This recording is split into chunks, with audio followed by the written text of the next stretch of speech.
Velkomin á málstofum heimspeki, menntun og skáldskap á Hugvísindaþingi 2020. Ég heiti Ólafur Páll Jónsson og mitt erindi heitir Ljóðsögur og lifandi hugsun. Kennslubækur eru oft skrifaðar með það í huga að miðla til nemenda staðreyndum eða þekkingu sem á sér tilvist samhliða texta bókana. Textin lýsir heimi sem nemendur eru leiddir inn í með aðstoð kennara, svo þeir geti yfirgefið heim fáviskunnar og orðið íbúar í heimi þekkingar. En þótt svona textar séu vel meintir og oft skrifaðir af vandvirkni fræðimanna og sem gæta þess að segja ekkert nema það sem er satt og rétt með skipulegum hætti, er afraksturinn gjarnan texti sem fyrir nemendum er alveg steindauður.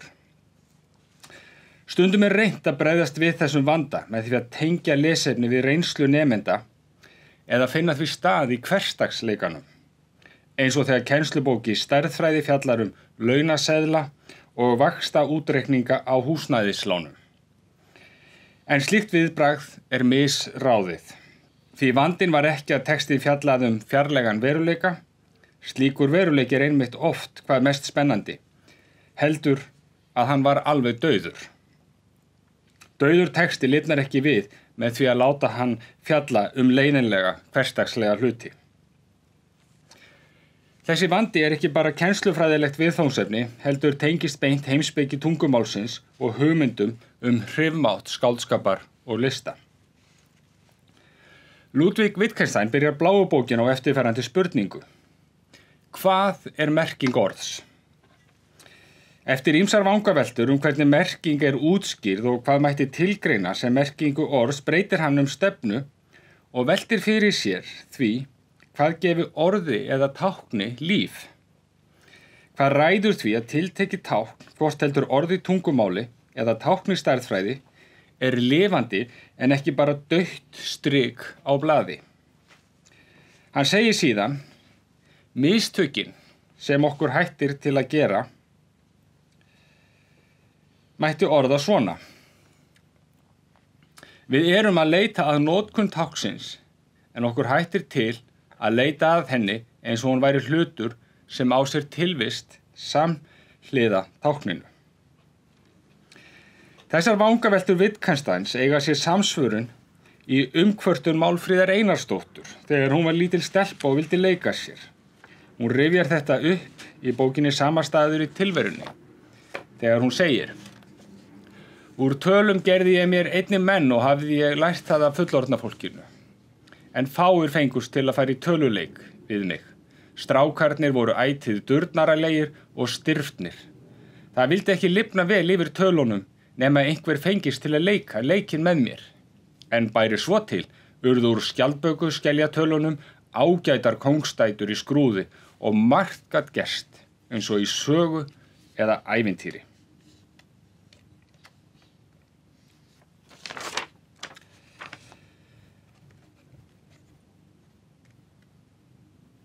Ef enginn fékkst til að leika, þá voru skjaldböku skeljatölurnar bara það, skjaldböku skeljatölur.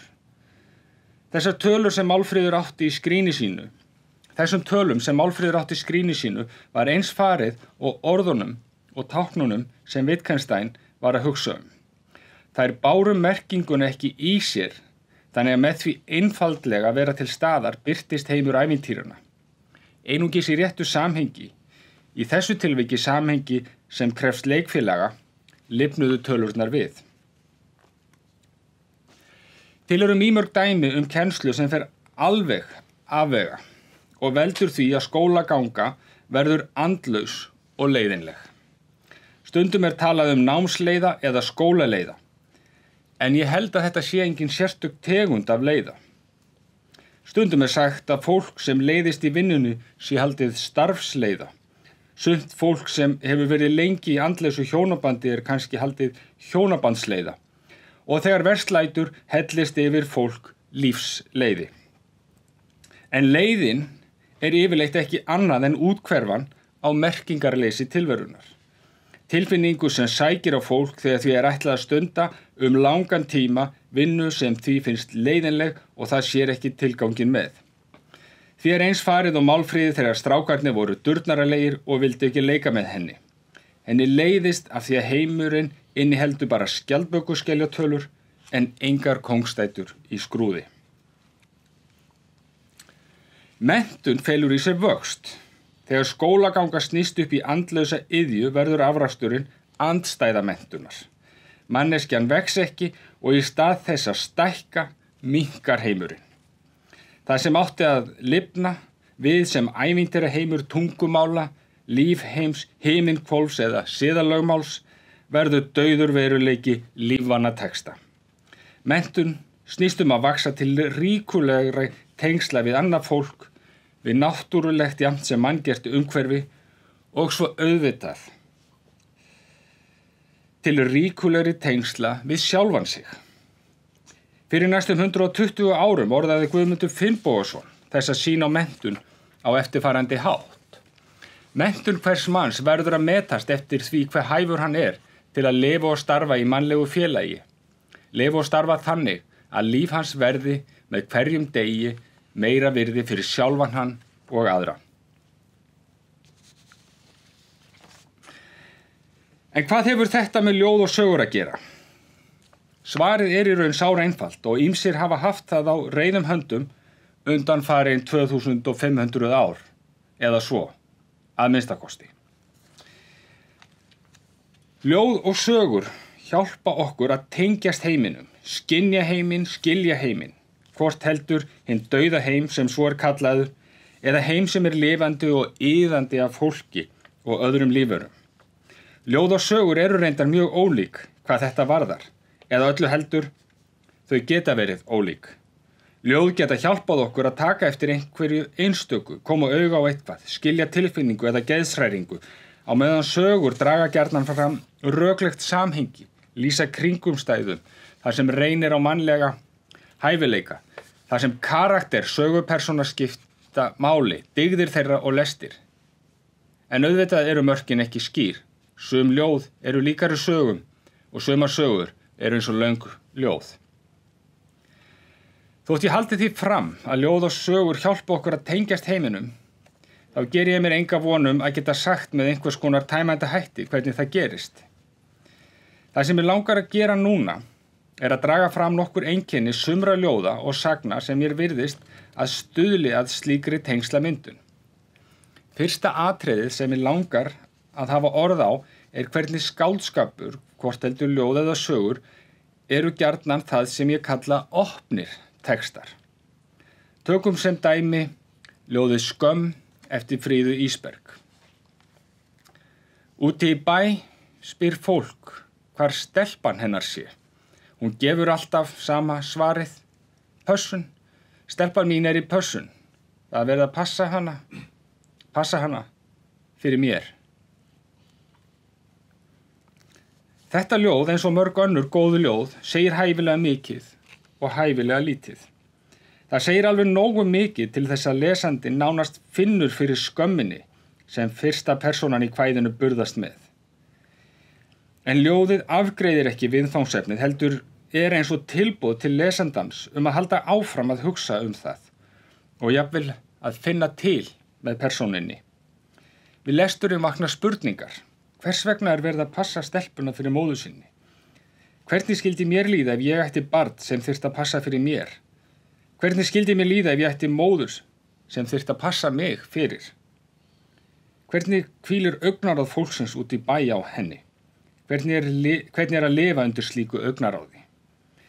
Kvæðið ekki torskilið eða sérlega margrætt eins og sum ljóð, en það opið í þeim skilningi að það kallar á lesandann að halda áfram. Tökum annað dæmi. Ljóðið Kvöldsýn eftir Einar Braga. Hér endar gatan, en augað heldur áfram silfur hvítan veg vog og nes og nemur land við ljós á vinarkumli. Tungl yfir eldfjalli í auðninni. Skuggar tveggja hrafna flögra órólegum hjarn. Ofar flýgur örn. Varið ykkur vígar okkar, hugbúi sefur laust og sést ekki fyrir, farið hann á stjá að stugga úr heiðinni, gamli jaxlinn. Hvað skáldið að segja hér? Kvæðið byrjar með mynd, lesandinn sér fyrir sér slóðaðu götu sem endar. Kannski snjór yfir landinu og vegurinn sem auga fylgir áfram því silfur hvítur. En svo nemur auga stað við vinarkuml. Af hverju kuml? Eru þau ekki löngu aflögð?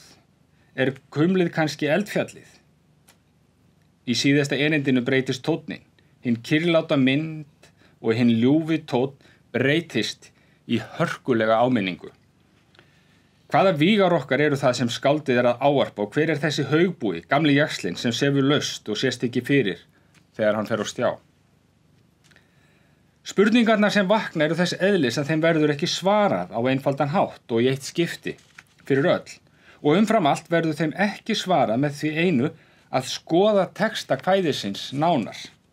Lesandinn verður að leita út fyrir kvæðið til að finna spurningum sínum einhvert farveg. Hann verður að láta hugan reika eða jafnvel fljúga.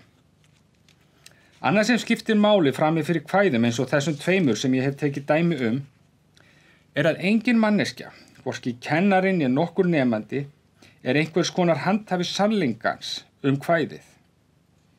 Hver nemandi getur skilið það á sinn hátt, en einmitt þess vegna er kvæðið líka til þess fallið að draga fram margar raddir, ólíkar raddir. Rödd kvæðisins er ekki rödd sem segir svona er þetta, heldur rödd sem hvetur lesandann til að ímynda sér ótal möguleika. Ólíkt ljóðum, þá eru kennslubækur gjarnan skrifaðar þannig að viðfangsefnin eru gerð ítarleg skil. Og tónninn er gjarnan, svona er þetta. Og það vaknar ekki annar túlkunarvandi en sá sem varðar leitina að réttri merkingu. Textarnir leitast við að afgreiða viðfangsefnið og oft eru þeir svo nákvæmir og ítarlegir að þegar lesandinn hefur farið yfir textan og helst lagt hann á minnið, þá er engu við að bæta. Það er ekkert meira efnið að segja. Og jafnvel þegar text er stuttur og ágripskendur, þá er hann skrifaður án þess að lesandi sé hvattur til eigin hugleiðinga. Tökum sem dæmi eftirfarandi texta framarlega úr kennslubók í líffræði fyrir unglingastig grunnskóla. Yfirskrift þessa undirkafla er reyndar mjög áhugaverð spurning. Hvað er líf? En svo kemur textinn sem settur fram sem einhvers konar svar við spurningunni. Líffræðin er sú grein náttúruvísindana sem fjallar allt sem er lifandi, frá því að líf kviknar og þar til því líkur við dauða. Til lífvera teljast bæði agnarsmáar bakteríur og risavaxnar plöntur og dýr. Við menn erum ein tegund dýranna. Við erum spendýr, rétt eins og leðurblökur og hvalir. Aðeins sum fyrirbæri á jörðinni eru lifandi og þau kallast lífverur. Það einkennir lífverur að þær fæðast, vaxa og anda. Þær þurfa orku og þær geta fjölgað sér og loks deyja þær. Flestar lífverur hreyfa sig úr stað. Fjölgunin fer oftast þannig fram að sáðfruma og egg sameinast. Frjóvgun á sér stað. Á sama augnabliki hefst nýtt líf. Frumurnar skipta sér og þær verða sífellt fleiri og fleiri. Kannski er ekki rétt að segja að þessi texti sé laus við að vekja upp spurningar. Í mínum huga vakna spurningar eins og hvaða áhrifum ætli höfundarnir hafi viljað ná með þessum texta? Hvert er markmiðið? Hvernig tengist textinn fyrirsögninni eða yfirskriftinni? Það er spurningunni hvað er líf? Þessar spurningar varða reyndar ekki viðfangsefni bókarinnar, lífið sjálft, heldur höfund textans. Og ástæðan fyrir því að þessar spurningar vakna eru, ef svo má segja, annarlegar. Ég kem að textanum sem prófessor í menntunarfræðum. Byrjum á þessari síðustu spurningu tengsl textans og spurningarinnar hvað líf sé. Eitt af því fyrsta sem vakti undrun mína þegar ég las þennan texta var að hann svarar ekki spurningunni. Í mínu fagi, heimspekinni, er reyndar algengt að spurt sé spurningar sem aldrei er svarað. En það sem er sérstakt við texta líffræðibókarinnar er að hann er ekki einu sinni tilraun til að svara spurningunni, heldur einungis yfirborðsleg lýsing á líffræðinni, stuttleg upptalning á nokkrum tegundum lífvera og svo er sagt frá nokkrum einkennum þeirra, svo sem að þær fæðast, vaksa og deyja að lokum. Reyndar ekki nóg með að textinn svari ekki spurningunni, sem þó yfirskrift hans, hann dregur ekki fram hvers vegna. Það gæti verið erfitt að svara spurningunni, hvernig hún hefur vafist fyrir vísindamönnum fram á þennan dag, eða hvers vegna þessi spurning sé í raun ótrúlega spennandi einmitt vegna þess að það erfitt að svara henni. Ekki nóg með að textinn sé fullkomlega laus við að vera það sem gera má ráð fyrir að honum hafi þó verið ætlað að gera, nefnilega svar við spurningunni hvað líf, heldur hann fullkomlega steindauður. Þessi text ekki tilboð að hugsa, hvatning til að láta hugmyndaflugið reika, sjá skapandi samhengi hlutana, verða undrandi, hissa, fyllast aðdáun og svo framvegis. Hann ekki annað en texti til að muna. Þetta einkenni textans síðan staðfest af sjálfsprófi í lok kaflans, þar sem eru spurningar eða verkefni eins og 1. Nefndu dæmi nokkra mismunandi tegundir lífvera. Og 3. spurningin, hvað heitir græna litarefnið í plöntum? 7. Hvers vegna geta hundar og kettir ekki eignast afkvæmi saman? Og 8. Segðu frá líffræðingnum Carl von Linné. Kennslubókin birtist nemendum sem lokaður heimur. Spurningarnar sem settar eru fram vísa ekki út fyrir textan, heldur inn í hann. Textin sem lokaður fyrir skellt í lás með spurningum sem segja nemendanum að það eina sem skiptir máli sé bara þessi sami texti. Þegar reynt að næra forvitni, sköpunarmátt, lesskilning, frumkvæði og þekkingar frá ungmenna með svona texta og öðrum álíka, þá ég ekki hissa á að afleiðingin sé skólaleiði. Textinn einfaldlega of leiðinlegur, of dauður og umfram allt of lokaður. Einungis framúrskarandi kennari getur blásið lífi í svona texta og komið í veg fyrir að hann gangi af sjálfu faginu dauðu. Við öndverðan enda rófsins sem spannar bilið frá dauðum og deyfandi textum yfir í lifandi og vekjandi texta mætti setja kvæði Einars Benediktssonar í Slútnesi. 3. erindið á þessan leið.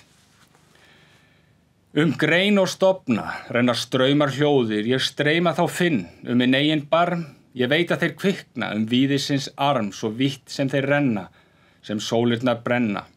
Þeir bera minn hug yfir hnattana sund og hefta minn fót við þessa grund. Þeir ólu þá jörð sem vor móðir, ósýnilegir, sterkir og hljóðir. Ég veit að allt af einu fætt, að alheimsins líf ein voldug ætt, dauðleg, eilíf og ótal þætt afgrunns og himins slóðir. Ég ætla ekki að halda því fram að kvæði eins og þetta eftir Einar Benediktsson geti komið í staðinn fyrir kennslubækur í líffræði. En kennslubækur í líffræði mættu læra sitthvað af svona kvæði. Það sem birtist í kvæði Einars en ekki í texta kennslubókarinnar að viðfangsefnið eitthvað stórfenglegt, dularfullt, teygir sig jafnt inn í innsta kjarna skáldsins og að ystu mörkum heimsins. Það fer ekki fram hjá lesandanum að Einar Benediktsson heillaður af lífinu sem hann sér allt í kringum sig. Af texta kennslubókarinnar mætti helst ráða að höfundarnir væru komnir með leið á viðfangsefninu. Kvæðið talar til vitsmuna og tilfinninga í senn. Það má jafnvel segja að það setja á samtal á milli vitsmuna og tilfinninga. Kennslubókin með sínum þurru upptalningum talar aðeins til vitsmuna og reyndar bara til mjög þröngra vitsmuna.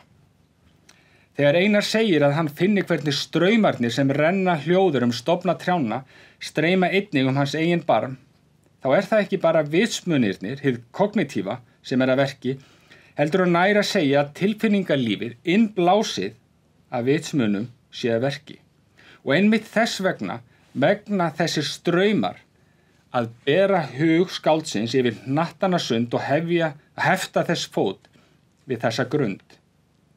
Það ekki bara forvitnin og jafnvel lotningin sem eru vakin. Þegar skáldið segir að fótur þess sé heftur við þessa grund, lýsir hann siðferðilegum skuldbindingum. Þetta kvæði einhvers konar yfirlýsing systkinalag alls sem lifir. Einar Benediktsson talar til vitsmun og tilfinninga í senn. Guðmundur Finnbogason lýsir vel samspili ólíka eðlisþátta manneskjunnar og hvernig þeir verða að spila saman í námi þegar hann segir: En við megum ekki gleyma því að mannsálin engin kommóða með mörgum skúffum og sitt í hverri, skynjanir í einni, ímyndanir í annari, tilfinningar í þriðju og svo framvegis. Heldur hún lifandi heild, þar sem einum þættinum brugðið og slungið annan, viðkvæmur vefur, þar sem allir þræðir titra, sé einn þeirra snortinn. Þegar ég les texta kennslubókarinnar, þá ekkert þar sem talar til mín með álíka víðóma hætti. Hún snertir enga þræði, það engin vefur sem tekur að titra, svo nota sér orðalag Guðmundar Finnbogasonar. Það engin skuldbinding sem ég finn til.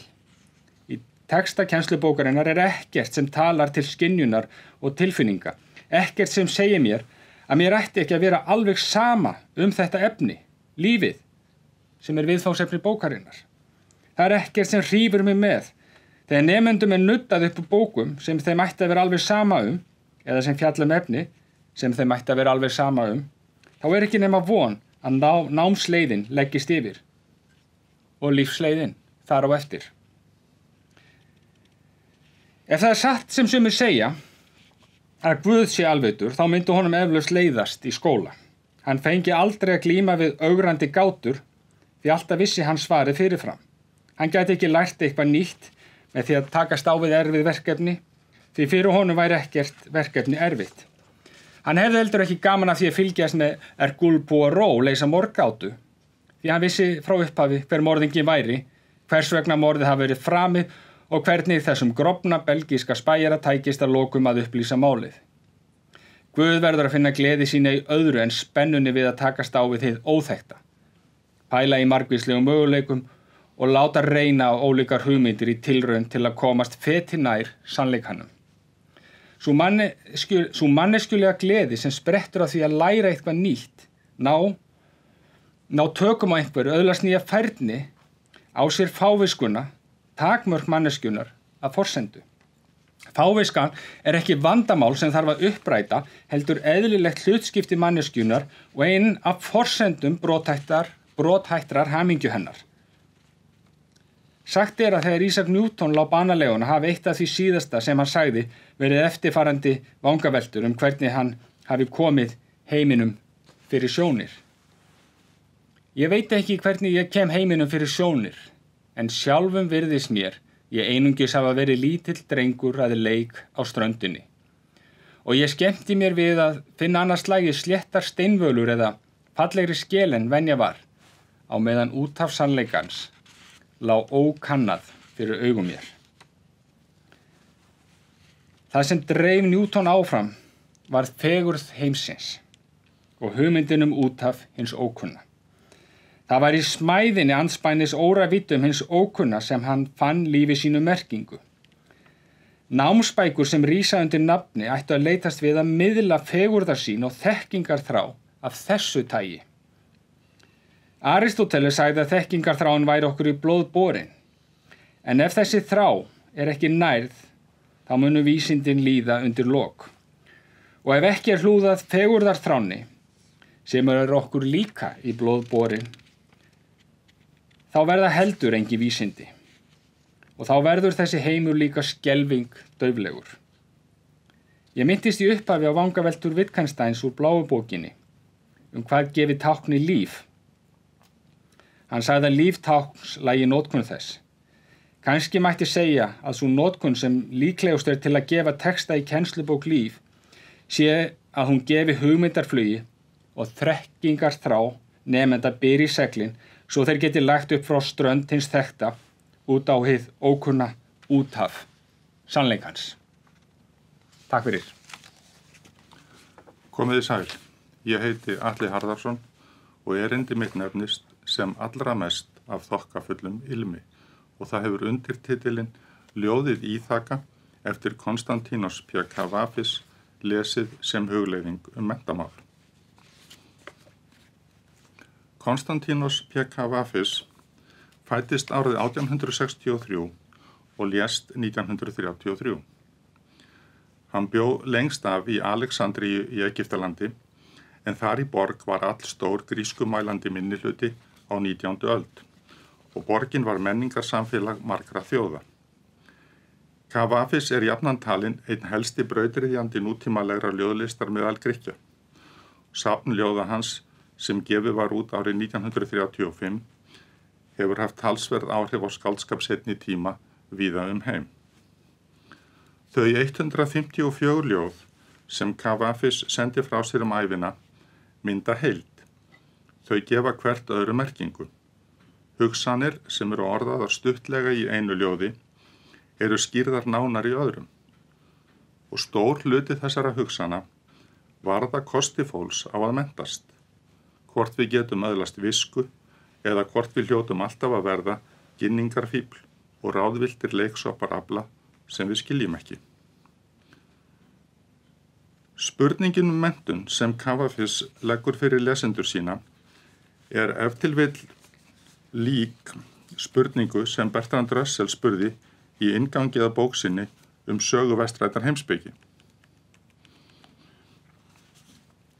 Til raunveruleg viska eða það sem virðist viska ekkert nema heimska sem orðin eins fáuð og vera má? Svörin sem Kavafis reifar eru umhugsunarefni meðal annars vegna þess að hann lætur enga óskhyggju á tökum á sér. Myndir mannlífsins sem hann dregur upp gefa bæði tilefni til að efast og til að vona. Svör Kavafis eru líka umhugsunarefni vegna þess hver sýn hans á mannlífið heilsteypt. Eftir því sem ég hef kynnst ljóðum hans betur, hef ég orðið sannfærðari að þar fljóta engin orð með formsins og hljómsins vegna. Allt sem hann segir vandlega hugsað og hluti af einni heildarsýn. Í grein sem birtist í Són, tímariti óðfræði árið 2018, ræddi ég nokkrar hliðar á menntaheimspeki Kavafis og rökstuddi að myndir hans af vitru fólki væru myndir af mannverum sem áttuðu sig á hvar þær væru staddar á vegferð sinni tíman, hvað væri framundan, og gengu vitandi vits á móts við það sem biði. Slíkir einstaklingar láta veröldina ekki hafa sig að fífli. Viska þeirra ekki síst fólgin í því að hafa andvara á sér og andstæður slíkrar visku eru sjálfum gleðin og andvara leysið. Hér ætla ég að fjalla aðrar hliðar á viskunni sem Kavafis ræðir og birtast í ljóðinu Íþaka frá árinu 1911. Það ljóð fjallar menntun með vísun í Ódysseifskviðu. En eftir Trójustríðið var kappinn Ódysseifur 10 ár á leið heim til sín til eyjarinnar Íþöku. Viskan sem lýstir í þessu ljóði einkum í því fólgin að hafa rænu á að leita þess besta og geyma það með sér.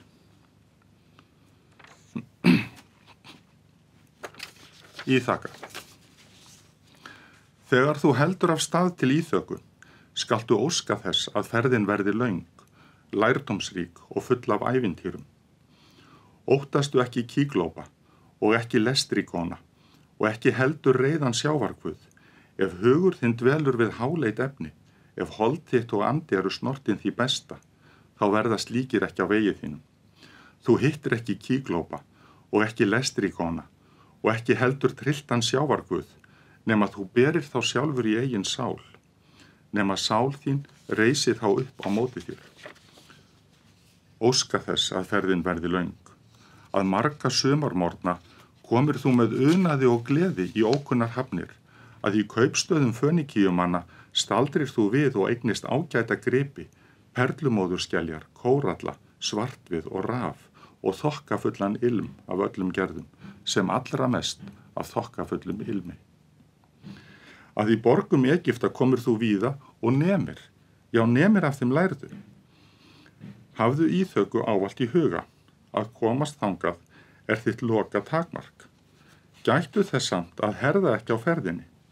Betra að hún endist árum saman, þú takir land á inni gamall maður, auðugar af því sem þér hefur áskotnast á leiðinni og væntir þess ekki að Íþaka færi þér neitt ríkidæmi. Íþaka gaf þér stórkostlegt ferðalag. Án hennar hefðir þú aldrei lagt af stað. En hún hefur ekkert meira að gefa þér. Þótt kostarýr virðist, hafði Íþaka þig ekki að fífli, enda ert þú orðin svo vitur með slíka reynslu að þér hefur skilist hvað íþökur þýða. Hugsunin sem mest ber á í ljóðinu snýst tengsl markmiðs og leiðar, ferðar og áfangastaðar.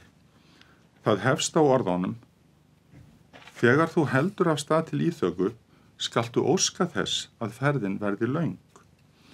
Þetta er áréttað undir lok kvæðisins, þar sem skáldið segir ferðina: betra er að hún endist árum saman, þú takir land á einni gamall maður. Þessi orð má skilja sem áminningu að sé okkur umhugaðum að mentast, þá ætlum við ekki að ljúka því í neinum flýti, heldur læra ævilangt. Ríkjandi hugsunum menntun nú stundir gerir hins vegar ráð fyrir að lærdómur sé leið að markmiði. Hann sé til þess að öðlast einhverja hæfni og því fyrr sem það klárast því betra. En þegar við ferðumst er samband áfangastaðar og leiðarinnar ekki svo einfalt að leiðin sé farin til þess eins að komast á staðinn. Oft er sönnu nær, eins og Bernhard Williams sagði eitt sinn, að ferðalangar velji áfangastað til þess að komast í ferðalag. Ef við ætlum í fjallgöngu þurfum við að velja fjall til að ganga. Gangan er samt ekki einbert tæki til að klífa ákveðin tind. Fjallið var valið til þess að ganga. Ljóðið minnir okkur á að menntun má líka við ferðalag og góð ferð snýst ekki síður það sem gerist á leiðinni en áfangastaðinn. Önnur hugsun sem kemur fyrir í fyrri hluta ljóðsins er að meðal þess sem hindrar menn í að mentast séu grílur í þeirra eigin hug. Skáldið tjáir þetta með því að nefna 2 gerðir af tröllslegum mannætum sem ógnuðu Ódyssefi og líka sjávarguðinn Póseidon sem var af einhverjum ástæðum mjög uppsigað við hann. Þú hittir ekki Kíklópa og ekki Lestrigóna og ekki heldur trylltan sjávarguð nema þú berir þá sjálfur í eigin sál, nema sál þín reisi þá upp á móti þér.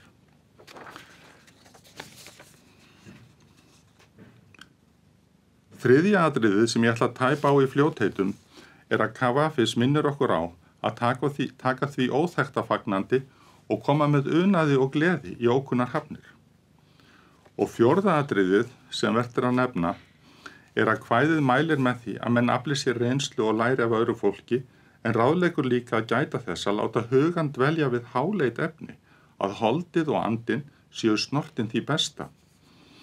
Skáldið ráðleikur ferðalangnum líka að nema af þeim lærðu fremur en af hverjum sem er.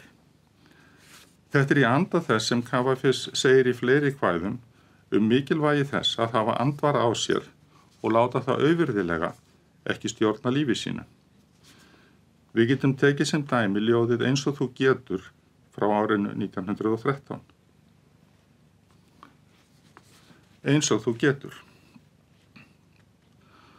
Þótt þér takist ekki að móta líf þitt að vild, þetta skaltu að minnstakosti reyna, eins og þú getur. Að lítillækka það ekki með ofmikilli snertingu við heiminn, með ofmiklum asa og mælgi. Lítillækkaðu það ekki með því að fara með það og bera það aftur og aftur á torg innan hversdagslegt hugsunarleysið á samkomum og mannamótum, þangað til það verður eins og framandi byrði. Ég hef nú tæft á 4 atriðum í þeirri menntaheimspeki sem Kavafis ber á borð í ljóðinu ferðalagi til íþöku.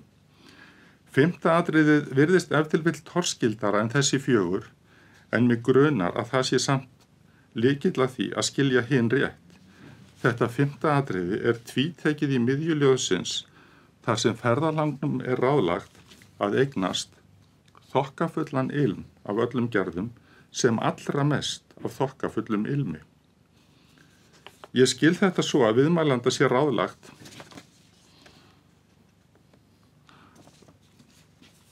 Ég skil þetta svo að viðmælanda sé ráðlagt að eignast reynslu af ilmi fremur en að koma heim með mörg ylfasglös. Hvernig sem á að skilja það, hljótu við að spyrja hvað ilmur hefur með menntun að gera. Af hverju eru orðin ironika, mirodika sem ég þýði með þokkafullum ilmi, af hverju þetta orðalag tvítekið? Orðasambandi getur þýtt nautnalegir, ástríðufullir eða lostafullir ilmir og ironí merkir ánægju, nautn eða frigð.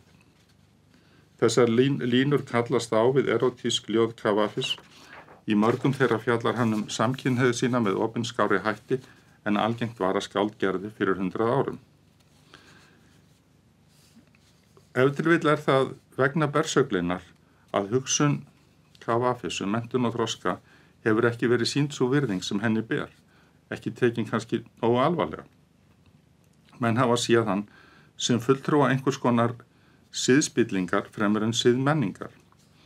Þá sinn þátt í þessu að ljóðlist Kavafis var undir sýnilegum áhrifum frá Baudelaire og fleiri skáldum, einkum enskum, sem kennt hafa verið við hnignun eða dekadens.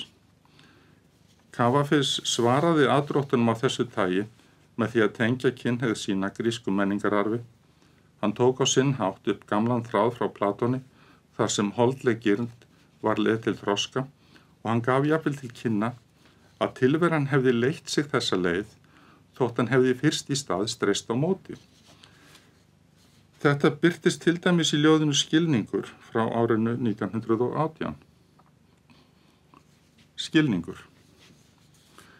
Árin sem ég var ungur maður, þegar ég naut lífsins, svo ljóslega skilja nú hvað þau þýða, hve óþarft og einskisvert að viðrast, en ég sá ekki þá hvað þau þýddu. Innan í léttúð æskuárana mótaðist vilji ljóða minna og haslaði list minni völl. Þess vegna var iðrun mín aldrei staðföst og ákvarðanirnar að halda aftur að mér, þær entust 2 vikur í mesta lagi. Hér fleira á ferð en uppreist samkynhneigðs manns gegn mannskemmandi blöndu af sleggjudómum og tepruskap. Til að skilja hvers vegna menn menntast með því að safna þokkafullum ilmi, þurfum við að átta okkur á því að í kvæðum Kavafis sálin hold og við menntum hugan með því að mennta líkamann. Reynslan verður hluti af líkama okkar. Hann áréttar þetta með því að yrkja ilm. Lyktarskynið gáfa sem nátengt andadrættinum. Það varla hægt að hugsa sér það án lifandi líkama. Hugsunin líkama sem mann og geymir snertingu eða ilm víða í ljóðum Kavafis. Hún kemur til dæmis fyrir í Mundu líkami frá 1918 sem Þorsteinn Vilhjálmsson hefur þýtt á íslensku. Þar segir skáldi líkama sínum að muna, ekki aðeins rúminn sem hann lagðist á, heldur líka þrána sem blikaði í augum og titraði í rödd. Það má líka nefna ljóðin Komdu aftur frá 1912 og Þegar þær kvikna frá 1916 sem Þorsteinn Þorsteinsson þýddi og birtist í bókinni Grikkland alla tíð.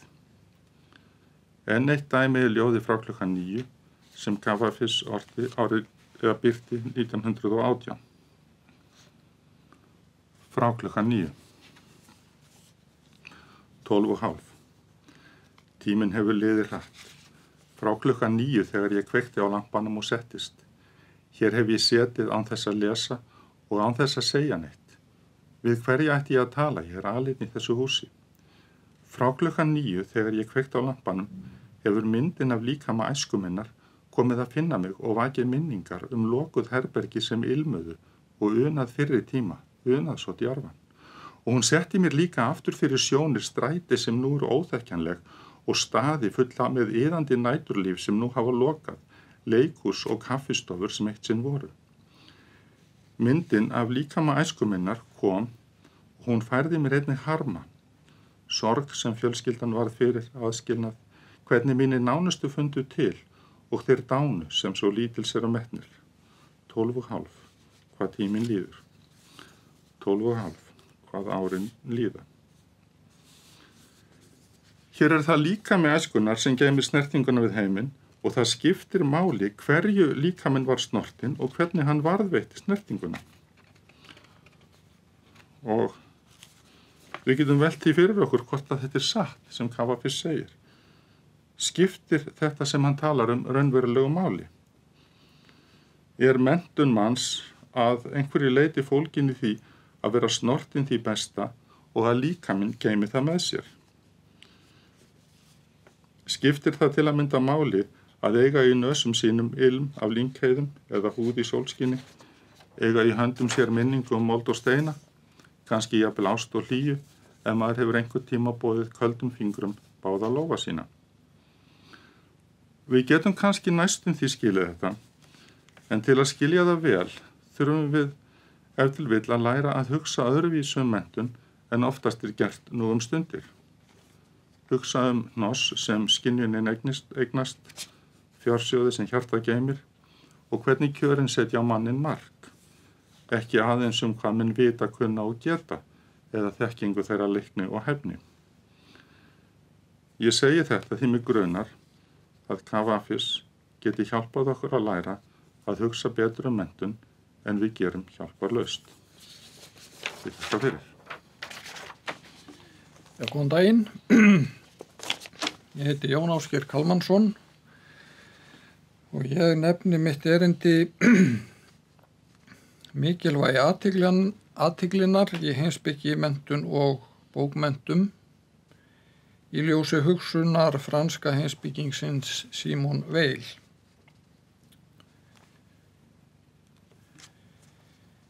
Franski hugsuðurinn sem ég gera umtalsefni, Simone Weil, hefur skýra sýn hvað var það tengsl heimspeki, menntunar og bókmennta að skáldskapar. Hugsun hennar þessi efni hverfist að verulegu leyti hugtakið athygli. Skoðum það eilítið nánar og byrjum á menntuninni, eða öllu heldur náminu. Í ritgerð ber heitið Hugleiðing rétta notkun skólalærdóms með tilliti til kærleika Guðs, segir Weil að þótt fólk virðist ómeðvitað það nú á dögum, þá sé þroski athyglisgáfunnar eiginlegt markmið og nánast eini tilgangur náms. Þótt faggreinar séu áhugaverðar sem slíkar, þá felist megin tilgangurinn með ástundun þeirra ekki í þeim sjálfum, heldur í því að efla athyglisgáfuna með styrk og gæðum. Hvorki nemandi né kennari ættu að hafa áhyggjur af því, samkvæmt Weil, hvort nemandinn hafi sérstaka hæfileika til náms í tiltekinni grein, til dæmis flatarmálsfræði. Það sé nánast kostur ef nemandi í grein hafi ekki sérstaka hæfileika í þeirri grein. Þeim mun meira reyni á athyglisgáfuna fyrir vikið. Það heldur ekkert meginatriði í huga Weils hvort nemanda tekst að finna lausn á dæmi eða öðlast skilning á sönnun. Þótt hann þurfi vitaskuld að leggja sig fram það. Það sem skiptir máli í námi að nemandinn sé fær og þjálfist í að veita viðfangsefninu fulla og óskipta athygli. Árangurslaus glíma við flatarmálsfræðidæmi aldrei unnin fyrir gíg, hafi hún verið háð af heilum hug. Hún skerpir athyglina og skilar með því ljósi inn í sál nemandans, sem getur brotist fram síðar þegar hann eða hún reynir að öðlast skilning á einhverju allt öðru, til dæmis línu í ljóði eftir Racine. En hvað athygli? Weil varar við því að athygli sé ruglað saman við einhvers konar vöðvaáreynslu. Þegar nemendum sé til dæmis sagt að nú eigi þeir að veita einhverju athygli, þá hvessi þeir gjarnan brýrnar, haldi niður í sér andanum og spenni vöðvana. Herpingur og streð af þessu tagi getur gagnast til skemmri tíma til að undirbúa sig fyrir próf og jafnvel ná góðum einkunnum. En nám af þessu tagi til lítils gagns að dómi Weils. Eiginlega athygli felur vissulega í sér einbeitingu, útheimtir jafnvel meira átak en nokkuð annað. En hún gerir það ekki með viljastyrk eða þvingun, heldur með atbeina stillingar og þolinmæði. Athygli samkvæmt Weil er það þegar hugurinn verður opinn, tómur og bíðandi, og þannig reiðubúinn að taka á móti því sem er annað en hann sjálfur. Athyglin gerir hlutunum kleift að afhjúpa sig fyrir hugsunni í öllum sínum sannleika. Þegar okkur verða á mistök, hvort sem það er í glímu við vandamál, stærðfræði eða önnur viðfangsefni, má rekja ástæðuna til þess að við erum of fljót á okkur að stökkva á svar og lokum okkur leið fyrir hinni sönnu lausn. Við erum þá í vissum skilningi of virk, of ákvefi að finna lausnina af eigin ramleika, of gefin fyrir að treysta á innbeiran viljastyrk til að finna hana. Í staðinn fyrir að bíða eftir því hún kom í ljós. Athygli er á hinn bóginn biðlund og árvekni andspænis viðfangsefninu. Sérhver skólaæfing er sem sé samkvæmt Weil æfing í að hlusta og bíða eftir að þið sanna láti sjá sig. Æfing í að reyna ekki að þvinga fram rétta svarið, heldur sökkva sér í vandann sem við blasir, hvort sem er að ræða vandamáli flatarmálsfræði, val á réttu orði í þýðingu eða eitthvað annað, og leyfa lausnin að birtast þegar hún vill birtast. Það er hér sem Weil greinir eftir vill nokkuð óvænt tengsl við kærleikann. Hún telur að sá eða sú sem temmi sér rétta afstöðu í námi, rétta viðlitni, biðlund og hlustun, verður betur í stakk búin að sýna öðrum umhyggju og kærleika. Eigilegt nám þjálfar nefnilega athygli af sama tagi og er kjarninn í kærleikanum til náungans, alheimsins og skaparans.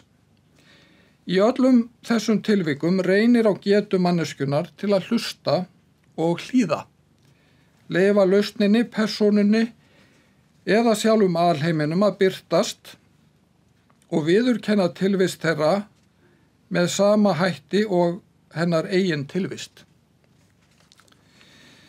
Weil ræðir til dæmis ástina á skipan og fegurð alheimsins sem finna megi dæmi í menningu fornaldar, ekki síst í stóuspeki.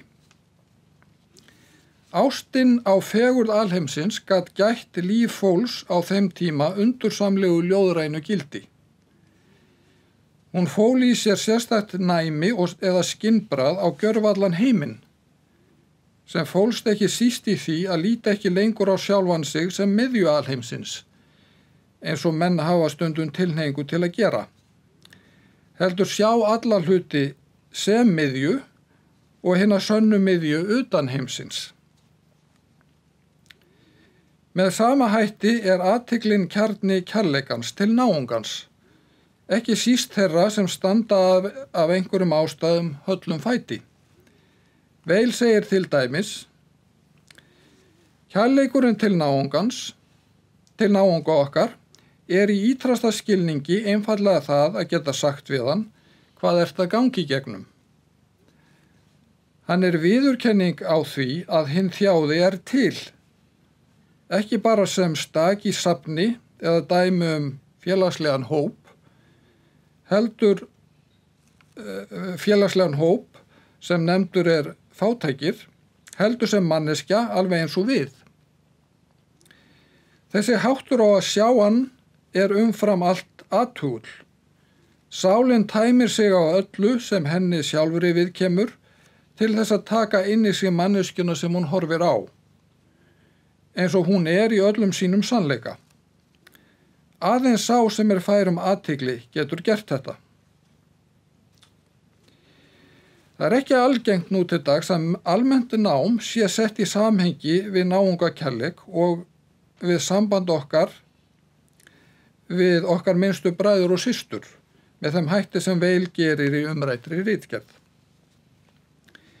Weil leggur líka óvenju ríka áherslu á erfiðleikana sem við að etja í tengslum fólks við náungan og heiminn, jafnt og erfiðleika í námi og öðru mannlegu hugarstarfi, til dæmis þegar kemur að bókmenntum og skáldskap. Í grunninn hafa þeir erfiðleikar að gera með það hve torvelt það er að veita hlutunum eiginlega athygli. Þannig segir Weil til dæmis náungakelleika. Þeir sem eru vansælir þurfa á engu öðru að halda í þessum heimi en fólks sem getur veitt þeim athygli. Getan til að veita hinum þjáða athygli er afar fágæt og erfið. Hún er næstum því kraftaverk. Hún er kraftaverk. Nær allir sem telja sig hafa þennan hæfileika hafa hann ekki. Hlýtt hjarta, örlyndi og meðöngun er ekki nóg. Í kunnri ritgerð Weils Iljónskviðu Hómers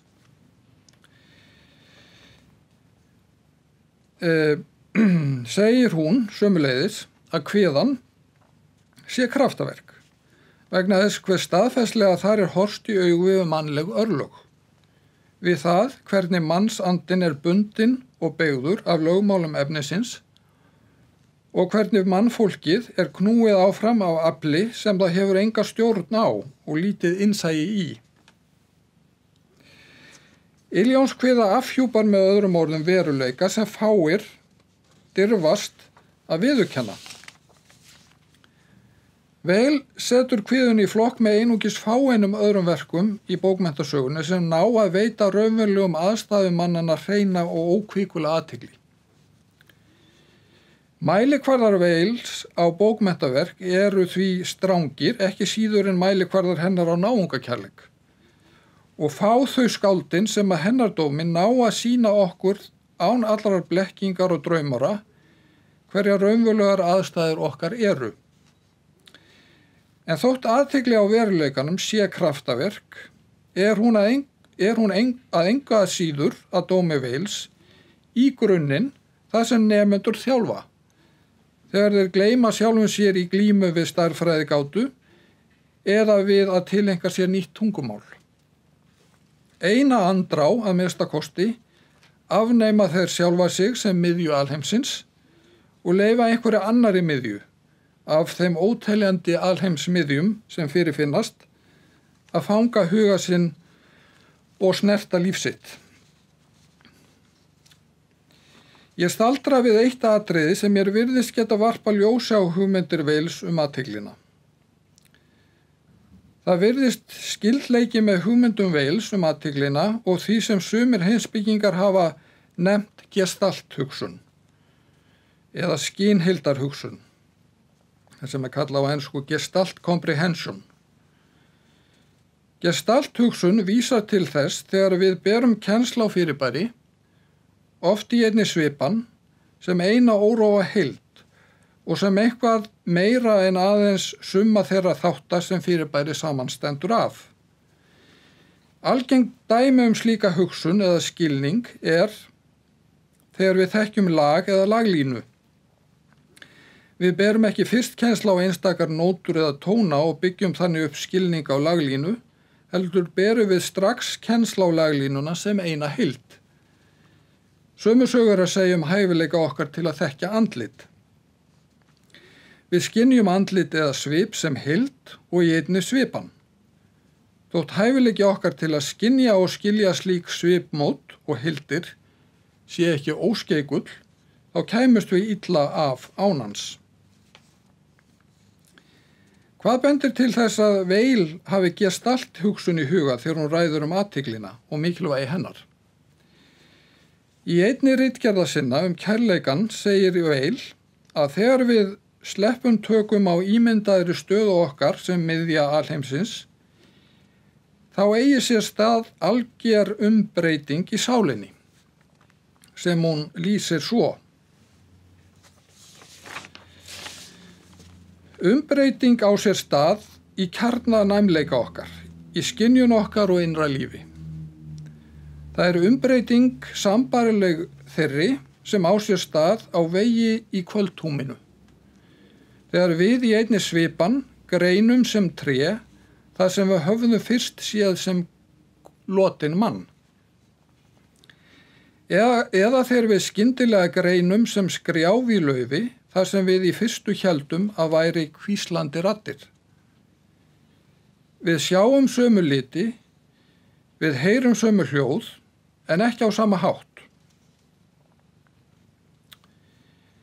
Þessi lýsing Weil á innri umbreytingu athyglinnar á vel við það sem kallað er gestalt shift á ensku. Skyndilega á sér stað endurskipulagning í reynslu okkar, ef svo má orði komast, og hlutirnir taka á sig allt annað svipmót, þótt engin breyting verði á hlutunum sem slíkum. Á öðrum stað talar Weil að umbreytingunni megi líkja við það þegar við berum skyndilega kennsl á vín í andliti manneskju sem við héldum í fyrstu að væri okkur ókunnug.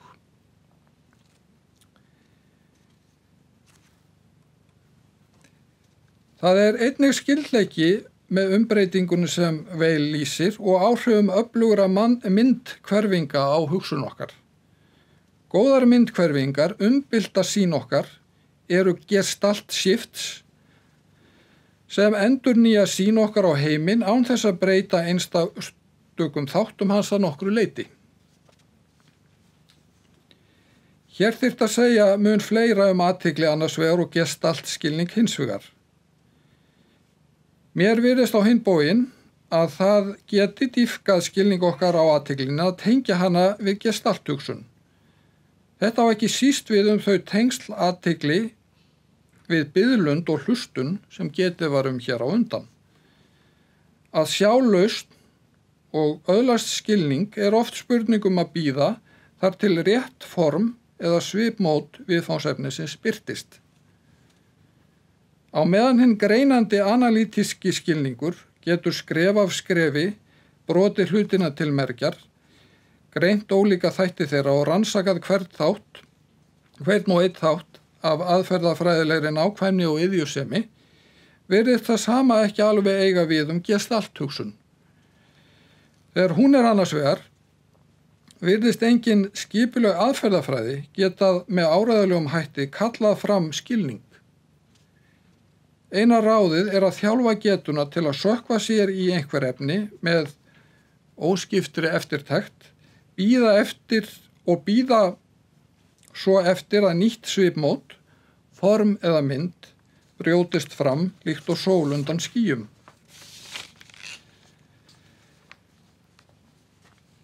Það hefur að mínum dómi margvíslega þýðingu fyrir hugsun okkar og heimspeki hvort og að hve miklu leyti við viðurkennum athyglina og þann gestalt skilning sem henni tengist. Gott dæmi þetta varðar til dæmis skilning okkar á siðfræði og siðferðilegri hugsun. Heimspekingurinn Iris Murdoch, sem varð fyrir miklum áhrifum af hugsun Weils, segir í greininni Vision and Choice in Morality að siðferðilegt hugtak sé eins og gestalt og þess vegna sé siðferðilegur ágreiningur milli fólks ekki aðeins fólkin í því að það velji ólíka hluti í sama heiminum, heldur geti hann ekki síður falist í því að fólk sjái hreinlega ólíka heima. Ólík gestalthugsun birtir okkur með öðrum orðum ólíkt svipmót heimsins og verana sem þar finnast. Að dómi Murdochs er það einn stærsti annmarki heimspekilegrar siðfræði nú á dögum að hún hunsar að miklu leyti gestalthugsun og einblínir á greinandi analítíska hugsun siðferðið. Sé það rétt hjá henni, þá væri ein augljós bragarbót í því fólkin að gera fólki kleift að þjálfa sína veilísku athygli af endurnýjuðum þrótti, hvort sem er í almennu námi eða með því að leggja stund á heimspeki, bókmenntir eða listir. Og nú hef ég lokið máli mínu og málstofun þar með lokið og ég þakka fyrir einstaklega gott hljóð. Verðið sæl.